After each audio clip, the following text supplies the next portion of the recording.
Hello. Hello. Hi, Victor. Hi, Karen. How's it going? Pretty good. Hello, everyone. Where is everybody? Come on, we're here. Hi, Karen. Hi, Victor. Hi, everybody. Hi, hi, hi, hi. All right, I can only see myself and Victor. So, anyway, while others are joining, we'll kick it off. I just want to say thank you so much, Victor, for honoring our invitation. We all have been so excited and looking forward to this session, and I have no doubt that it's going to be a great learning experience. And for our team members, I just want to say that today we have a few people that are not usually part of our level two. So if you are a guest here, you're very welcome. And we hope that this session will be valuable to you. So the approach we're going to take, we just have some few questions that we will be running over as we have the conversation.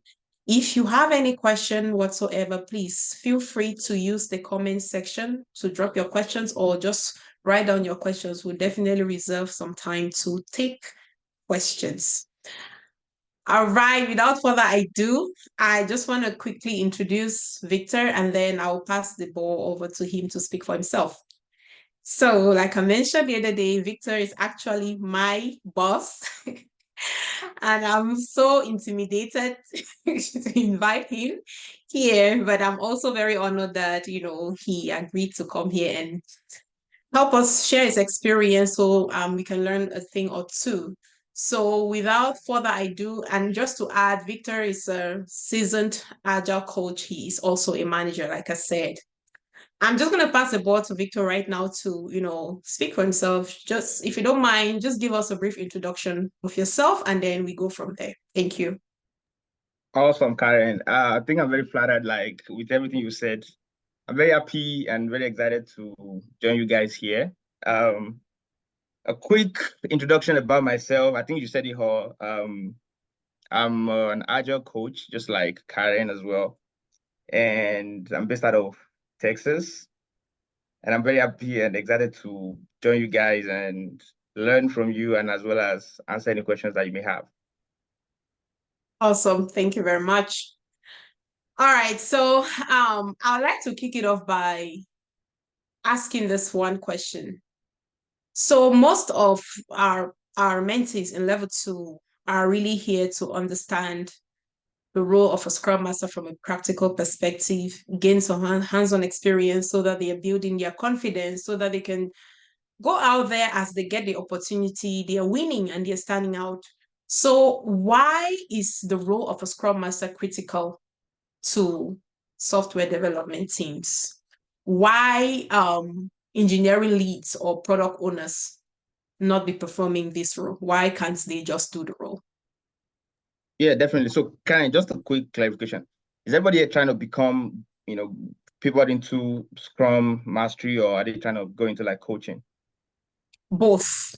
Both. Okay. Just want to know so that Yes. I know what Mhm. like how to respond to that question.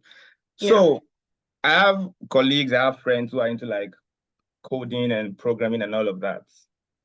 And one thing I always tell people is that when you talk about software development, it's beyond writing code. It's not just about you knowing being an ETL developer or front end or whatever skill set you have, which is awesome. There's more to it. There's a process part of it.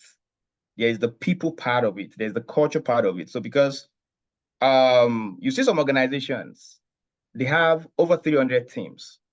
And then you're looking, I know I went for a conference and I met somebody from one of the banks here in the US, and they said within their organization, there are 45,000 engineers within that company. It's a popular bank here, 45,000 employees, not employees, 45,000 engineers. Mhm. And how do you manage this number of people beyond if the only thing you know how to do is coding, which is good, it's not bad, or you are a data scientist or whatever you're doing, how do you manage? That's where you come in as a Scrum Master. So there's a process part, there's the collaboration part, there's the people part to bringing people together, people that have different skill sets, understanding that yes, we're diverse in our skill sets, but we need to work together to achieve a common goal or to achieve the same objective. And when more than one person comes together, there's something they call conflict. It's very common when two people come together, even if they're siblings, sometimes you will disagree. Yeah. How do you disagree in such a way that it doesn't impact the work you've been hired to do?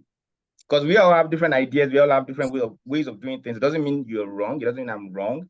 It doesn't make me right or you right either. But at the same time, understanding that we might have different perspectives, but we still have to work together. And fortunately or unfortunately, you're gonna work with people who you won't see things the same way. And they need that middle person, that Scrum Master, to come together and bring these folks together and walk them through the storming phase to a point where the teams can accept each other and focus on that goal that they have. Awesome. So you would say that the role of a Scrum Master is really strategic and it's highly needed. Very needed. Okay.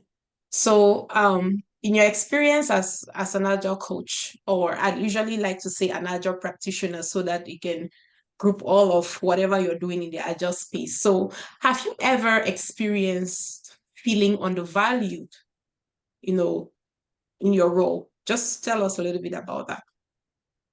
Well, yes and no, but I think if that ever happens to anyone, I think the one question you should ask is, why do you feel that way? Mm-hmm. So is it because everything you bring to the table is being discarded, or is it because nobody wants, like, if you understand the why, then we can talk about how you can navigate that kind of a feeling. But for the fact that you don't feel valuable doesn't necessarily mean you're not valuable. And every day comes with its own challenges. Today, you might just be at the top of your game. You feel really good about yourself and about the job you're doing. Like, yes, I'm doing a very awesome job. And it might not be the same next week. So it's like a roller coaster. Sometimes you feel like I'm really impacting value. And sometimes maybe it's just not the way you want it to be. And the interesting thing is you can get bored as a Scrum Master as well. I've worked in an environment where everything was chaotic at the very beginning, and then we got to a point where all the teams I was supporting then are now performing teams. So basically, I remember the tech lead would be like, we are cruising right now, because everybody's open. When we do like the retrospectives, for example, everybody's open to talk about whatever challenges they have. There's that psychological safety within the team. If you need help, they're able to just talk about it and be like, oh, I need help. And the team was working so well together that at the beginning of the sprint, they don't even like to assign work. The agreement, the way of working within the team was whoever has bandwidth will pick up the work. And they were actually picking up the work. So it wasn't like somebody was dragging and not working or not picking up ticket from the backlog and all of that. So if that is the case, if that is the situation, if you want to challenge yourself, it's two things. You can just sit there and enjoy yourself and look for like improvement. There's always something to improve on. Or you could ask for additional work. If you feel like you're bored, you're not doing much, this team is very performing now, you could look for additional teams. I can tell you there's always work for you as a Scrum Master within the organization. There's always something to do. Okay. So talking about improvement, this brings me to this question. So as a coach, how can you stay relevant in an organization who have seemingly attained a high level of their agile maturity or business agility? Because like they always say, the goal of a true agilist is to walk your way out of the role. So if you find yourself, in your experience, being in an environment where they've already attained high level of maturity, so how do you stay relevant in that same organization? So if you're working with teams that are already mature, their space is mature, they are cruising with their, is that even a reality? Is that even a possibility? And then if it is, how do you stay relevant without your job disappearing in front of your very eyes? So there are two, I will answer the question from like two different perspectives. How do you stay relevant generally? You stay relevant by belonging to a community like this, where people can talk, people can share thoughts, opinions, you can learn from each other. Take certifications, read. You can't be successful in this role. And in fact, in most roles in the world now, if you don't develop yourself more, you have to like study. What you knew yesterday, is changing. It might not be relevant in today's world. If we are a safe person, Scaled Agile recently they released 6.0. There's a lot of terminology changes that if you don't, stay in touch with some of these things, you go out there and maybe you hold 4.0, you still have the certification, but you have to update yourself, read, join forum, like just read, be part of communities. But then within the organization, one thing I would say is, I had this conversation with somebody earlier today, there's always something to do. And there's a place of transforming teams or transforming organization. And there's a space of keeping the transformation. It's two different things. Okay. I can support a team that is things are not going well. They don't collaborate, they don't discuss, they don't talk, they don't do all of these things. We can get to a point, and what happens is, if there's not that person who is there to make sure that some of the things you have built stays built and stays the same, a lot of time, it always collapses. A lot of times. And I do not think there is any organization today that can say we are 100% agile. I do not think so. I've not seen one. There's always, in fact, if you ever feel like that, then that means you're not agile, because there's always something to improve. This is a world that people are always leaving, people are coming in, people are resigning, things are changing, products are changing. There's always something to do. And that's why you as an agilist, you have to always think from a perspective of how can we get better? It's not just about building. Now we have built ourselves. How can we even do more? What can we do differently? How can we identify waste in what we are doing? How can we get better as a team or as an organization? But there's no such thing as this organization. We are where we want to be as far as Agile is concerned. We do not need any Agile coaching or support or whatever the case may be. We are good. There's no such thing as that. Now, a team might be like that. That you as a Scrum Master, you're just like, I'm not really doing much for this thing, for this team. Everything is going really well. There will be another team to support within the organization. Wow. And product always changes as well. That's really a good way to look at it. I mean, just thinking about maintenance, like any product. If you create a product, you're using the product and you don't have plans for maintenance, that's it. Once it breaks, it may never recover. So you don't want all of the progress you've made to go to waste. So team, I hope you're hearing the key point here. What I'm hearing with what everything Victor has said is that there will always be an agile opportunity out there for you.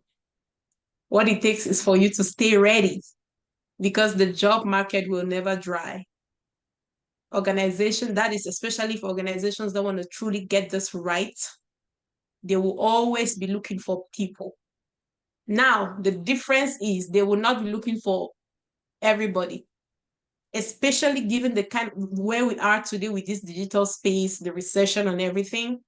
They want people that will add value, that will truly be valuable. So how do you stand out? You can only stand out if you have the knowledge, you have the competency, and you have the ability to express your competencies.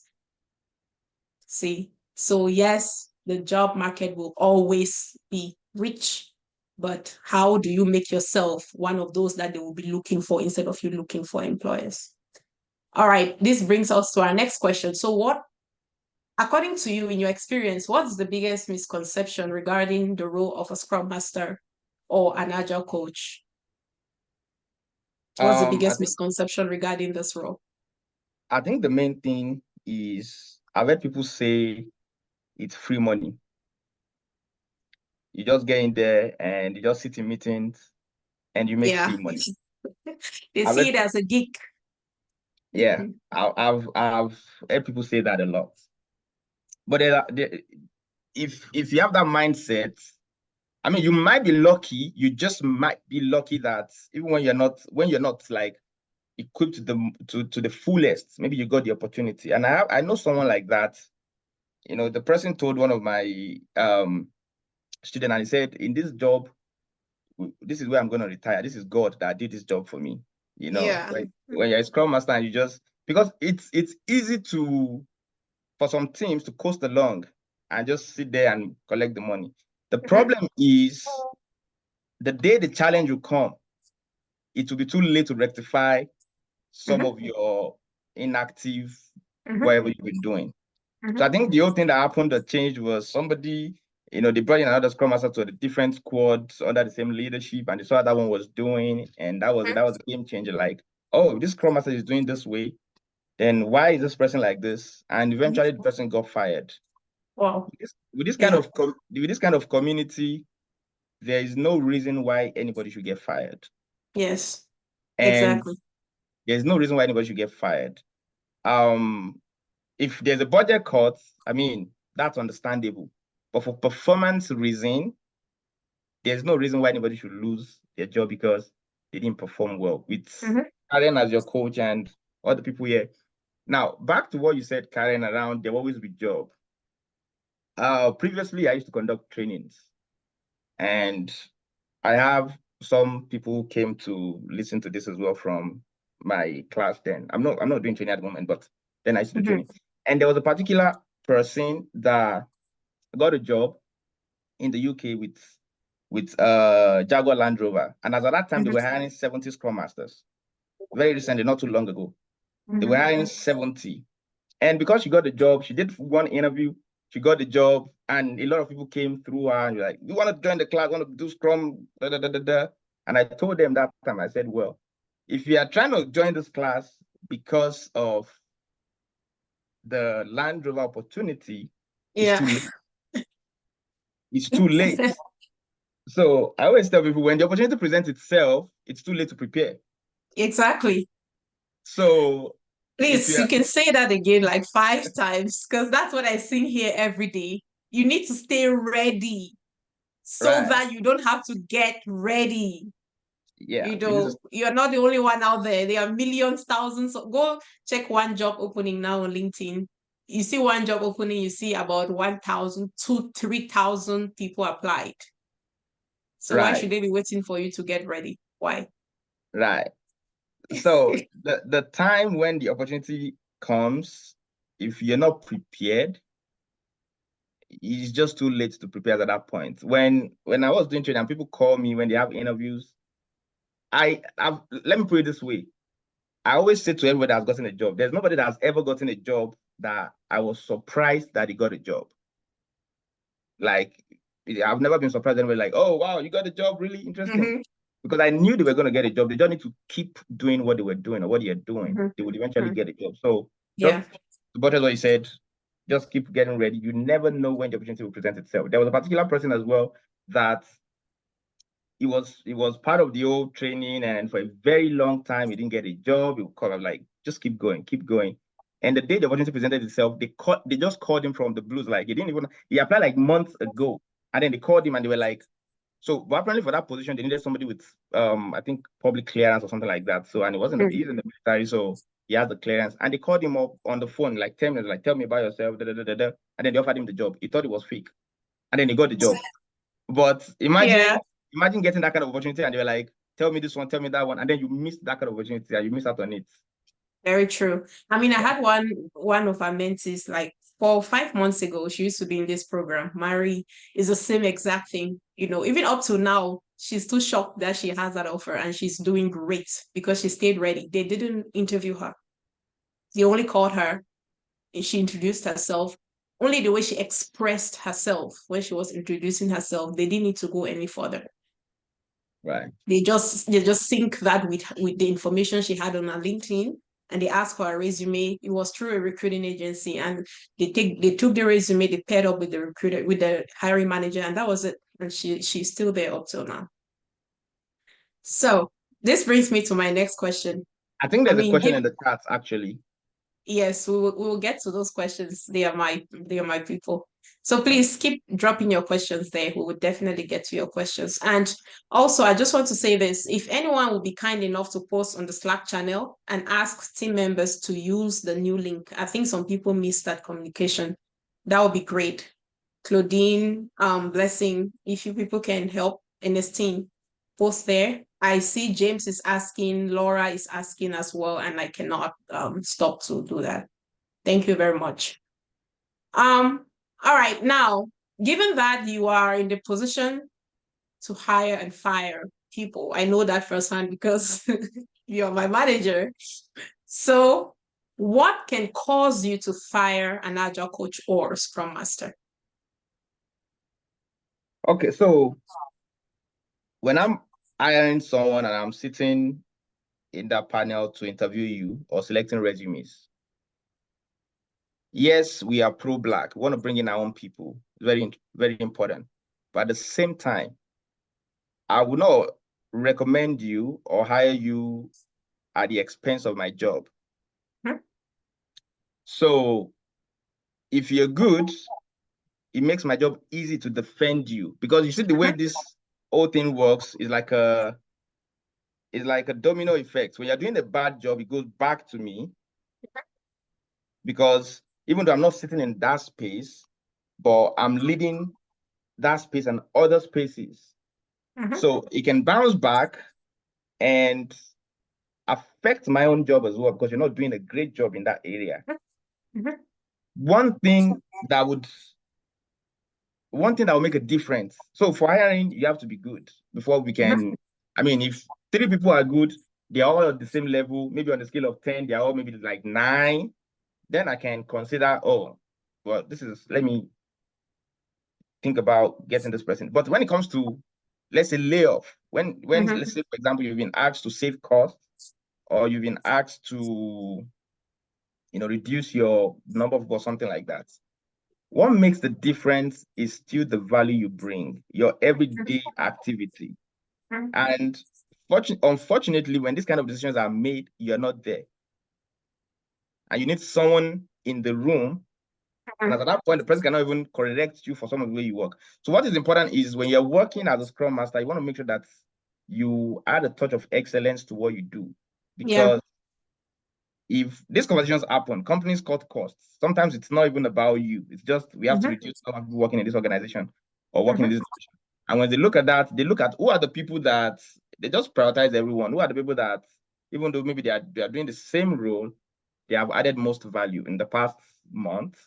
And those are the kind of conversations that they have, and then they come up with a list and say, well, these ones have to go. So basically, to not be in that situation, you can still be in that situation when you put in your best, just to be fully transparent. You might still be there, but there are times that you can control it, which is basically I'm saying, make sure that when you're doing your work, you are putting in your best to what you do. It's very important. Yeah, I think what I'm hearing is, do not take the opportunity you have for granted. Really. Right. Do not take it for granted. Even if it's not where you want to be, you never know what will take you to where you want to be. You never know if it's that opportunity you have today based on your performance that you will have the next opportunity that will take you to where you want to be. So like I usually tell my students, when we are going out there, we're not going there to fit in. No, we are going out there to stand out, because we cannot afford fitting in based on where we come from. So that's just the reality. We cannot afford that.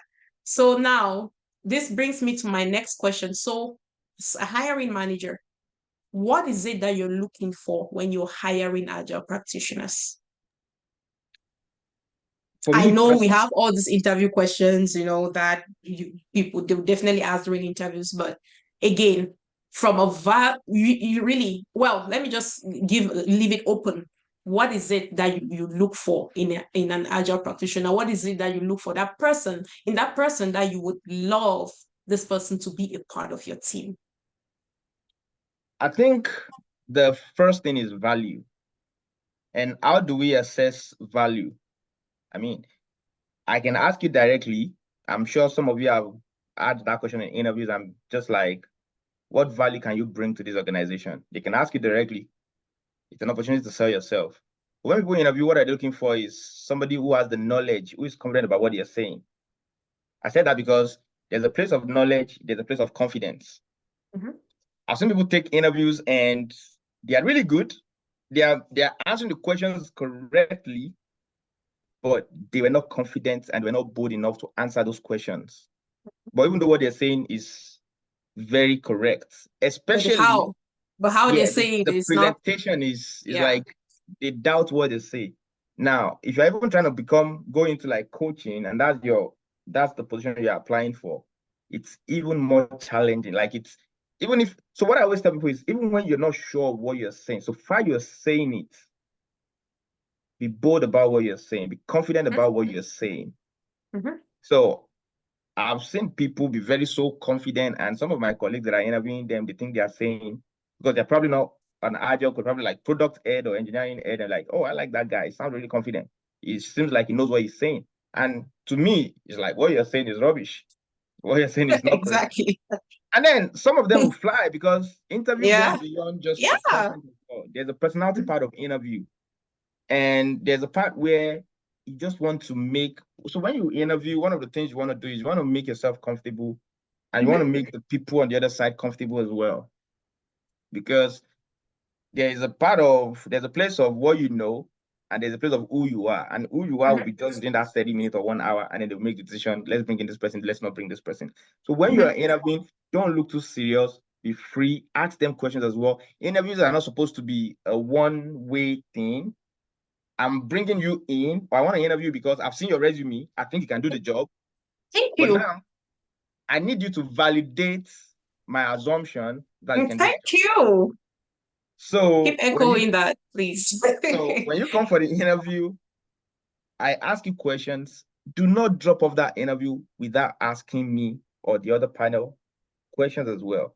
It's supposed to be a two-way thing. I want to see if you are the right fit for us, and you want to see if we are the right fit for you as well. So ask them questions about their organizations. Ask them about how long they've been transforming for. Ask them about their biggest challenges in terms of transformation. Ask them questions. Don't talk about price when you're at that time that you're talking with the hiring managers. Don't talk about money. Don't talk about salary. Those things should be done with the recruiter or the HR when they call you. But at that point, ask them about the organization. Ask them, make them think. Somebody asked the question one time, and I think that question is very awesome. He said he asked them that, how do you as leaders guarantee psychological safety of the people that work for you or the people within the organization? When you ask those kind of questions, they need to think as well. They have they've sat you down for 1 hour to take from you, to hear from you. Let them do some, not in an aggressive way, but like ask questions, smile, communicate, and connect with the people that are interviewing you. It's very important beyond just the content of what you're saying. Awesome. I mean, I usually tell my mentees that interviewers don't remember you for what you said. Do you know how many people they are talking to? So why should they remember you for what you said? Everybody can talk. They will remember you for how you made them feel. That's really what is important. So how do you make your interviewers feel? Do you go down there and then you break their expectation of you? They've already put you here when they saw that resume. They believe you can do this based on the resume. And then you go in there, you just drop whatever they've already put you here, and then you drop it to here because of your confidence, because of your body language, your tone of voice, your personality, all of that. No, we don't want that. I also usually tell people that, especially when they give me feedback how their interviews went. I'll be like, this your interviewers are really nice. You don't want to meet me in an interview panel. Seriously, you never want to meet me in an interview panel. And that's why sometimes if I meet my mentees during an interview, I don't like it. I really don't. Because I'll be forced to, be me. And it usually don't turn out well because I have high expectations of them. Now I know Victor have talked about, you coming in with the confidence, you have the knowledge. One thing I would like to add is your ability to do the job, really. So you need to have the skills. So having that job is one thing, but delivering on it is a whole other thing. So you should know at least how to execute. Now, talking about execution, there's been a whole lot of controversy out there, even here within Being Agile, about the role all these different tools play in agility. Some people say you must be an expert in all of the tools. Let's say, for example, Jira, Confluence, Azure DevOps, things like that. You have to be an expert in that for you to be able to be a Scrum Master or an Agile Coach. I just really want to hear your firsthand experience on is that true? Or how does this tool fit into the whole equation in the role of an Agile practitioner, be it a Scrum Master or an Agile coach? So tools, I know there are interviews that they will ask you about tools and ask you, test your knowledge about how well you can use the tool. But tools, personally, in my opinion, and when I go for interviews, I'm not focused on tools because tools can be learned. You don't need to be a Scrum Master to know how to use Jira or ADO, Azure DevOps. Like, there are YouTube videos. You can do Udemy $20 or $10 and be. I've seen people who are not even Scrum Masters, they've not even gone through any Agile, but they're just so good using some of these tools. They can query, they can do all of those things. Well, it's good. It's always good that you have a decent knowledge of it, because how do you go become a Scrum Master on a team and they're like, maybe you just have to like move a story from one iteration or one sprint to the other one, and you can do basic things like that, or you want to create a story, basic things, or you want to add something to a story, add the details. Those are basic. So those things can be learned, so that if at all it comes up during an interview, you can answer those questions. And I can tell you, they don't go too deep about it as well, because for you to really test someone's knowledge of, let's say, Jira, I need to open Jira for you, give you controls, and say, can you do this? It's hard for me to just ask you about Jira and say, okay, for example, if I ask you, do you know how to write JQL on Jira? You probably say yes. Do I know if you don't know how to write it? But at the same time, back to what I said about confidence, answer confidence. So I believe tools can be learned. But becoming a Scrum Master and having those Scrum Master qualities, it takes time, it takes learning, it takes dedication, it takes constant development of yourself to be able to do all those things. But So yes, tools are good, but it doesn't have to be like, 100% on the tools to get the job done. Awesome. I hope you all have heard. It's more about the soft skills. Again, if you want to be an exceptional Agile practitioner, really, what you should be focusing on building is your soft skills, your ability to deal with people, different personality, people change all the time, your ability to bring people together, to connect people, to move the needle. It really has nothing to do with tools. Yes, you want to know enough to be able to, execute. But from an Agile practitioner standpoint, tools should really not be your focus, really. So now this brings me to my next question. So what are companies actually searching for when they post a job with the job title project manager / Scrum Master? What are they looking for? That's a good one. I don't know what they're looking for. But what I can tell you is there are organizations that they know that they need help, but they don't even know the kind of help they need.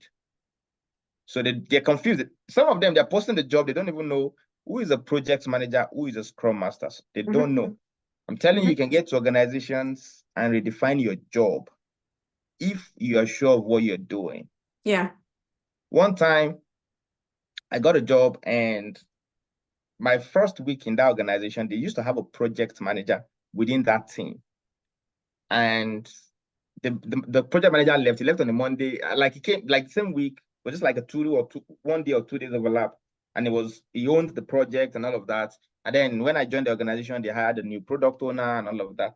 And when I joined, one of the first conversations we had was that I remember the PO then told me that, Victor, after the sessions, can you please share the notes of the call with the team? Notes. So basically, was I brought in to write meeting notes? So I asked him, I said, what's the thing with the notes? Like, I want to understand, because it's always good to understand where people are coming from before you jump into conclusion and just say, yeah, I can do it or I cannot do it. So I asked him, he said, well, the project manager used to do it, and we find it very helpful so people can follow whatever action item they have. I said, okay, but we're going to be redefining the way we work. So if you're on a call, you have to be mentally present on the call. That if there's an action item that comes out from that call, you need to note it for yourself. There will be no note writing going forward. And I remember that same week, I was put onto a call with my leader, my boss, and their boss. And then they put on the call and they said, well, they were so straight. This is what how we used to work in this team. He said, and they asked me to talk. what I'm trying to bring out is I spoke to them, and before the call, sometimes you need to go back to the book. I shared the Scrum Guide and a link to the scrum.org website to them. I said, please read this before the call. A lot of them did not read it anyways. But Yep. we They got do to the that a call. lot. Yeah, we got to the call, and some of their reasons was, well, they can follow up, and then the major problem was there was a collaboration problem, so they needed notes because all the devs were offshore, meaning they're out of the country in a different time zone, like 14 hours different, and only the PO and the tech lead were in the country in the US. So it's just they don't communicate. On the PO, we speak to the tech lead about needs and requirements, and then the tech lead will pass the requirement to the devs at a later hour when it's like maybe 10 p.m. here in like Central Time. And it was just a lot of chaos. So I sat them down. I said, this is how you've been working. This is what are the things we need to try or we need to change. And then it will give us this result. So what I'm trying to say is sometimes they bring you here as a Scrum Master not knowing what they want. I defined my job. And after that time, they had some other Scrum Masters, and Scrum Master never wrote notes in that organization till today. Wow. So, but you could have gone there and just, like you said, Karen, don't just go and flow in. Know your worth, know what you can do. You can always talk about things and change it, because sometimes they just bring you in, they don't even know what you're supposed to be doing. So if you're sure of yourself, you can have a conversation, understand where they're coming from, understand their needs, and offer them a recommendation or a solution that aligns with the core practices of Agile. Yeah, awesome. I mean, I usually also tell my mentees that don't be intimidated by any job title you see out there. You don't have to be intimidated. As long as you go through the job description, it looks familiar. And then especially the qualification. If you go through the qualification, it aligns with your qualification, go ahead and apply. Because most times organizations really don't know. They don't understand. The job posting you see out there is to the best of their understanding. And then when you go there, it's now your job to help them reset these things or refine these different responsibilities, And not just that, sometimes they may hear their neighbor or their competitor is now doing Agile. They also create their own job posting and put out there. Have no idea what this is about. Now, when you come in, if you had shown that opportunity, how would you get the opportunity to help them? You see, when you come in now, you will be a part of the team helping them establish things correctly because you know better. So if you see a job posting out there, Scrum Master / project manager, as a matter of fact, most postings out there today, that's what you would see. Because most organizations are trying to take one stone and shoot 10 birds. But again, when you go there, you will now be helping them redefine all those things. Delivery manager, you should be applying. TPM, you should be applying. Scrum Master, you should be applying. Agile Coach, go read the qualification. If it aligns with yours, you should be applying, really. And if you're a part of this program, this level 2, I will say it again, you have way more than what it takes to succeed in the role as a Scrum Master, as an Agile Coach, as anything in this Agile space. Yeah, all right. Just yes, one more thing on that. I always tell people as well, like, the highest that can happen if you apply to a position is, unfortunately, we have decided to move with others that, that's the highest that can happen. You'll never get into trouble for applying to a position that you're not qualified to apply for. And in the UK, for example, they don't call them Scrum Masters. They call them like Agile Delivery Lead or Agile Delivery Manager, but they are Scrum Masters, So it doesn't hurt. And I've seen someone that actually applied for a Scrum Master position, just what I said about confidence. She applied for a Scrum Master position, and Scrum Master resume, everything is Scrum Master. And she did the first round of the interview. They said, we love you. We think you'll be a good fit for one Agile coaching position that we have. I'm telling you today, she's 1 year in a role as an Agile coach. She applied as a Scrum Master. So I have like 2 people on this call right now with exactly what you said. They are Agile coaches. That's how they got in. All they came from this level 2. Right. Really. So if you're confident about yourself and you really know what you're saying, there's nothing to worry about. Mhm. Companies need you. Yeah. Companies need help at the end of the day, Mhm. because if you do it wrong, you waste money, you waste time, you can get beaten out of the market. Yeah.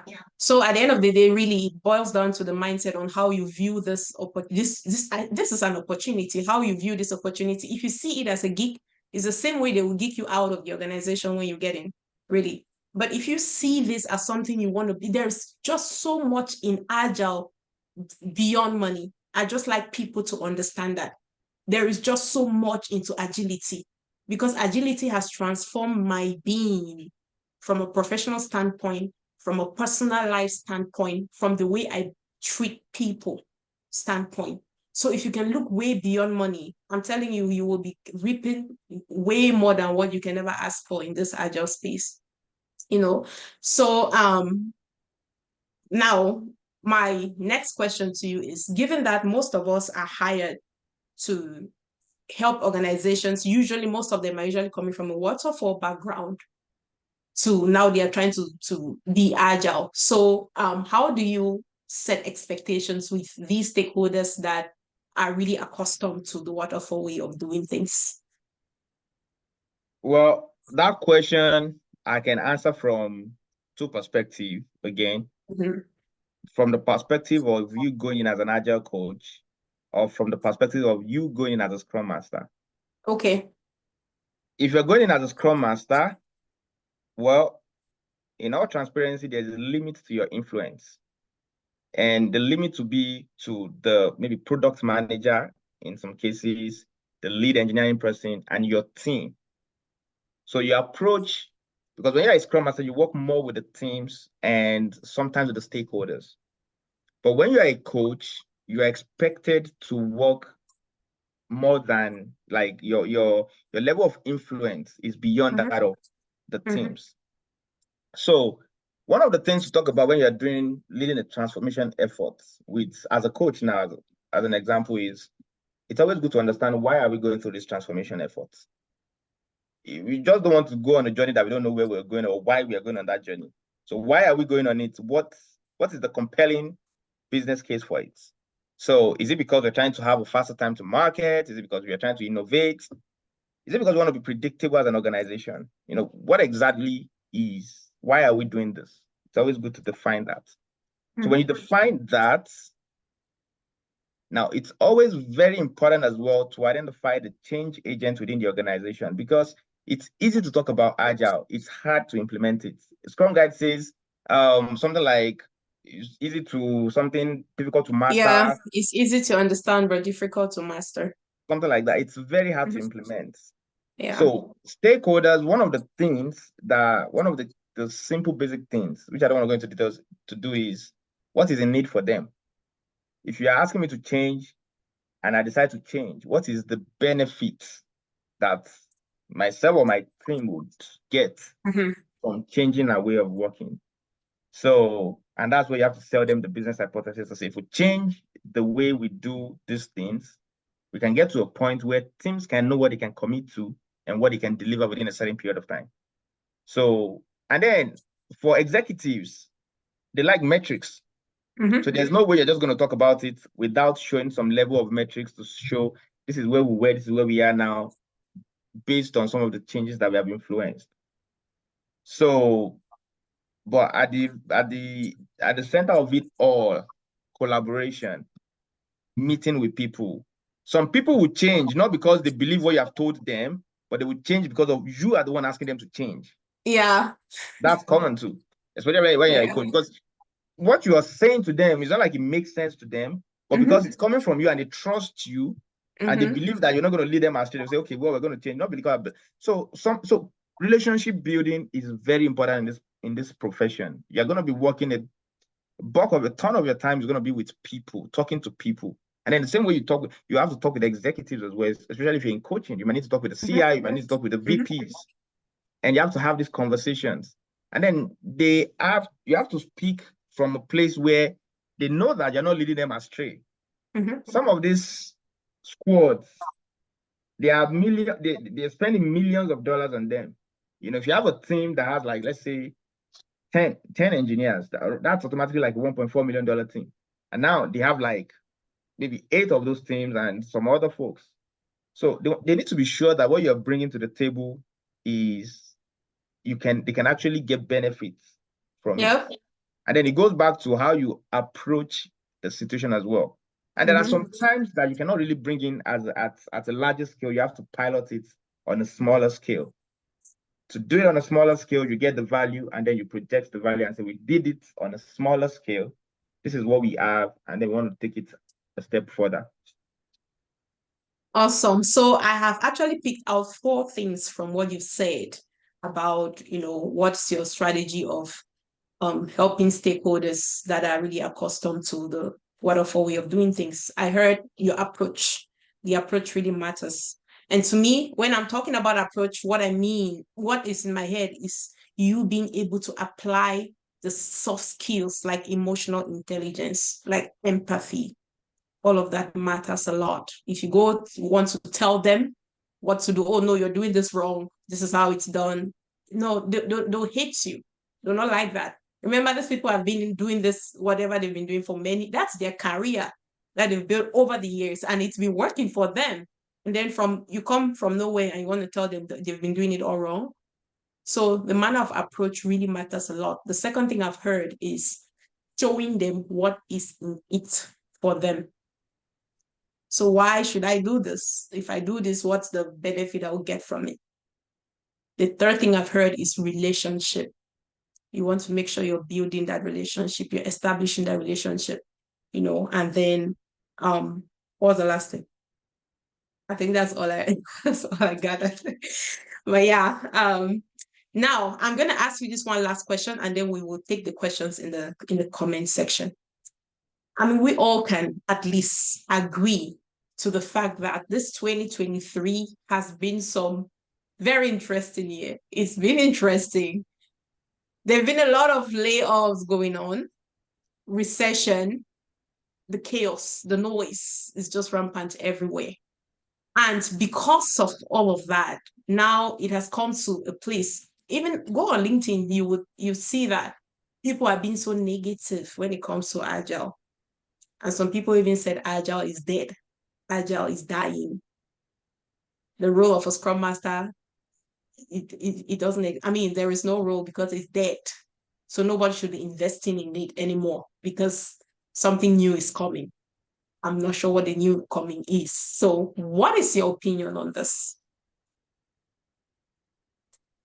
Well, my opinion is that there's something new that is coming has not yet come. So, and I don't know if that's something will beat what we have right now in a very short time. So different strategies have worked in the past. There are things people have tried before they came up with what we have today. Like I always tell people, if you have an organization of a very large organization of say over 100 teams, and there's a lot of dependencies that exist, the best framework for you today is SAFe.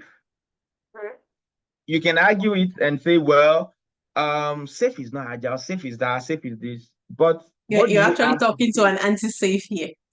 Okay, but what do you have? Go ahead. What do you have that beats what SAFe is currently offering when it comes to dependency management across a large enterprise? Today, I can boldly tell you that when it comes to dependency management across a large enterprise, there's no framework today that beats what SAFe is offering. Yes, it's not perfect, but Scrum is limited. When you have 100 teams that are connected, they have this dependency. Team 1 has dependency on team 89, team 89 has dependency on team 16. And how do you manage all these things? So what I'm trying to bring out is what we have today is not going away anytime soon. Yes, the job market is changing dynamically. Like a lot of things are happening. Companies are losing money, stock prices are dropping, there's layoff. And it's not just about Scrum, even in like basically all areas. Thank you. It's not just Scrum. Even the folks in software engineering, the code engineers that write code, some of them are losing their jobs too. So it's not just Scrum. But what happens is eventually, hopefully, the country or the economy will bounce back. And when that time comes, the people who are ready are those that will benefit from it. The people who will start You getting can ready at say that that again. point Yeah. might likely not benefit from it, because at Yep. that point, the opportunities are there and you might not get that to enjoy the opportunity. But yes, what we have today is still big. A lot of organizations are still using Agile. So for now, even the ones that are not currently using that, they're transforming into Agile, they're adopting it because it just makes sense to do. If you really understand it, it just even in your personal life, it just makes sense. It just makes sense to prioritize what you have, determine what you can do in terms of your capacity, pick what you can do, and make sure you are picking the items the most value. Make sure you are collaborating with people that like it just makes sense. You couldn't have said that any better. In my house, even my kids are 6 and 5. That's what they do. That's what they use to execute the work. That's the mindset that I'm, helping them grow up with. So in my opinion, most people that, have just that's spread out the negativity are people who really saw Agile as a gig instead of something long-term to really build and invest in. Because at the end of the day, if you don't get a job with it, that whatever you've learned from it, from a mindset perspective, it can never leave you. And it's going to make every area else of your life really better, really. Yeah, on your point on SAFe, yes, I totally agree with you 100%. When it comes to dependency management, yes, I'm yet to find that framework that works better than SAFe. But on anything else, I'm actually a SAFe trainer, by the way, but I'm saying this, I'm sorry. But yeah, that's really my opinion on that. Now let's start picking these questions here. We have a few minutes left. How do you personally ensure that your team members feel valued? So how do you ensure that I feel valued? I mean, the culture of appreciation is very important, right? It doesn't always have to come from you as a Scrum Master or the coach. I think you can just create that environment where people can appreciate their co-workers. It could be during retrospective, it could be during your team. Contents have been updated. It could be during your team calls. If somebody helped you out or did something extraordinary, I mean, say thank you to them, appreciate them. Some teams, they have the team member of the sprint. They have like maybe some updates, monthly update that they'll pick someone from the team and appreciate the person and say this person did an awesome job. Just want the entire organization to know and all of that. So, but I think only you cannot make the person feel valued. It has to be like a collective. We should always learn to appreciate each other especially when we go above and beyond what we're supposed to do.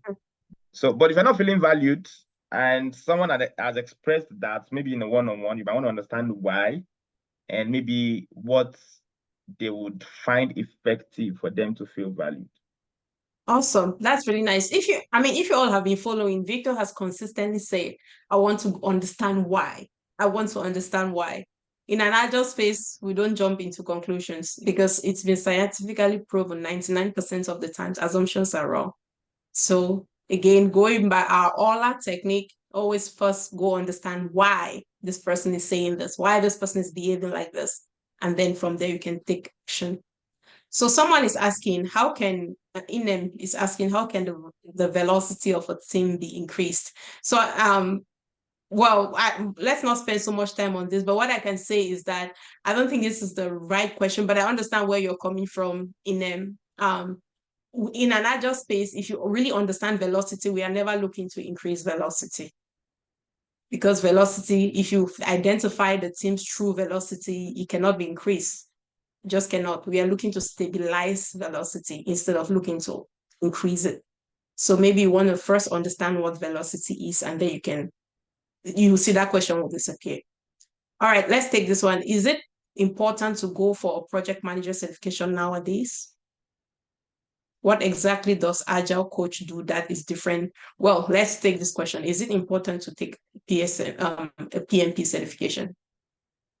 PMP, I don't think it's really necessary, especially if you're trying to go into become a Scrum Master, become a coach. A lot of time, it's mostly maybe PSM, Scrum.org or SAFe, but I do not think any Agile role, at least most of it, maybe there could be some exemptions, I do not think they usually request that you have a PMP certification. Yeah. I mean, it's not, I'm PMP certified. I'm a member of PMI, really. So I'm talking from an experience standpoint. I don't see the only way PMP knowledge is helping me throughout this career is that it adds my credibility in the eyes of people who sees PMP as a huge deal. I mean, leaders, it adds my credibility, number one. And then secondly, it really helps me get in the shoes of the project managers, the waterfall people when I'm trying to help them through transformation. I can easily understand where they are coming from. But to say that I'm using that knowledge to execute on my role as an agile practitioner, I'm really not using it, really. So what exactly does Agile Coach do that is different from a Scrum Master? I think you already answered that question. I think you already answered that question when you said that, we, other than just focusing at team level, which is the role of a Scrum Master for the most part, as an Agile Coach, you go beyond that, you upgrade your mental complexity, and you also focus from an entire organizational standpoint, leadership, the organization, ensuring that the transformation is not just from bottom to top, but all around 360. All right, let's take this one. I think we have two other questions. So in your opinion, what is the best way to approach management when you spot a teaching, coaching opportunity with them? Okay, I like that question. And given that we have 1 minute left. Okay, when you spot a coaching or teaching opportunity with them. So I'll quickly go on that.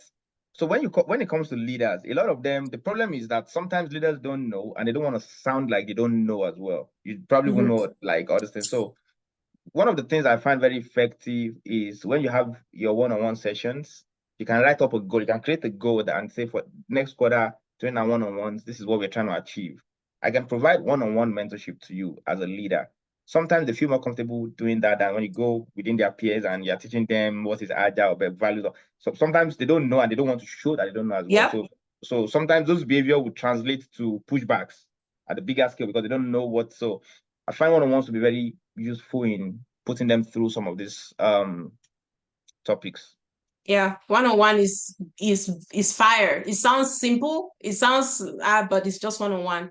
But it does a lot.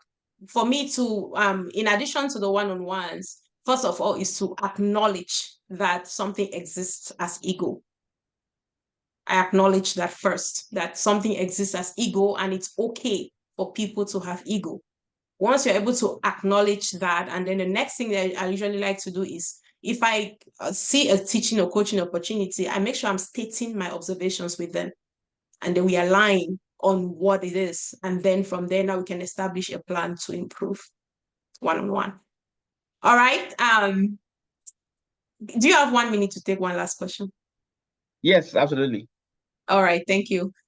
How do you support the PO to build a backlog that, okay, what does it say? That is not healthy. Well, if a PO doesn't have an unhealthy backlog, like what we said, find out why. Sometimes it could be that he just doesn't have time because it's probably supporting like 4 other teams, or he doesn't know how to do it. So knowing the why will determine the how. But if he doesn't know how to do it, you can put that session together and just walk through how to have an healthy backlog. What are the requirements and how should you go about it? So that's how you can do that. I know you said we are at time, but you guys have a very awesome coach, Karen, and I hope Karen has shared how we connected or how we met, but you guys should take advantage of who you have on this call. I'm yet to tell them that story though, but I will tell them when the time is right. When the time is right. Okay. So when I was training, I used to direct my students to Karen's page. I say go on Karen's page on YouTube. And because I like how she breaks one topic, let's talk about sprint goal. And then she'll put it in like 5 minutes topic. So, and a lot of them actually listened to those short videos, and then they make sense out of it and be able to secure their job. So you guys have a very awesome person as your mentor, as your coach. So take advantage of it. And I wish you all the best and Don't go I hope. yet, though. Don't go yet, please. No, So I I'm mean, still I just here. want to, yeah, I just want to say this. Sometimes it's usually very magical when I have the opportunity to bring in someone like you, because, just as human, sometimes it's very easy for us to get too familiar with the goal we have in front of us, and then we don't take it seriously anymore, you see. So sometimes just bringing in someone else that is also amazing or great, and then the person is echoing the things that they've been hearing before, maybe now it can rekindle whatever thing that has died in them, and then they know that, oh yeah, it's still the same thing this person is saying, then maybe I should really start paying attention. So I cannot really appreciate you enough. It's been fantastic. I just want to ask this one last question. If people are interested in just connecting with you, how can they do that? Victor Adewale on LinkedIn. You can search me up. All right. Awesome. I hope we didn't miss anything before he goes. So any last minute question from anyone, please, before Victor signs out? All right. If not, thank you so much, Victor. I really appreciate your time, given that I know how busy you are, but you're able to make it still. So thank you so much. And this has been valuable to me. I assume it's been valuable to our other team members. Someone asked a question in chat about dependency. Yara, because I know you personally, I know that you are a safe consultant. So I would suggest that you go to the Skilled Agile website. They have a clear guide on how to manage dependency with your teams. That would be the best resource you can have that will answer that question for you. All right. Thank you to everybody. And once the recording is available internal to our team members, we will put it in our usual place. All right. All right. Take care, everyone. Nice to meet you all. And Bye. yo, bye-bye. Thank you. Oh, before everyone drops out, again, if anyone is looking for any training, coaching, you all know where our website, Being Agile Consulting. Let me put the link there in the chat. So just go to our website and check out the programs we offer. This is the old year is wrapping up, the new year is coming. So whatever you want to invest in yourself and, just be better. Coach, Yes, Esther. sorry, good evening, man. Can you please tell him I just searched Mr. Victor and I can't find him. There's another Victor that is popping up. If you can copy his link and post on our Slack channel, please. Thank Okay. you. I think he already left, but I'll let him know. Yeah, he already left. Yeah. Thank you. No problem. All right, that's the link to our website. Just go there. If you need anything, you have questions, feel free to reach out. I'll be more than happy to help you. Take care, everybody, and I'll see you all on Monday. When is today? Today's Wednesday. Monday. I'll see you all on Wednesday. I'm excited, looking forward to our sprints. What do we have? Refinement, to our backlog refinement session, right? We have that on Wednesday, Yes. right? Yes. Okay. All right. Thanks, everyone, and take care. Bye-bye. Bye.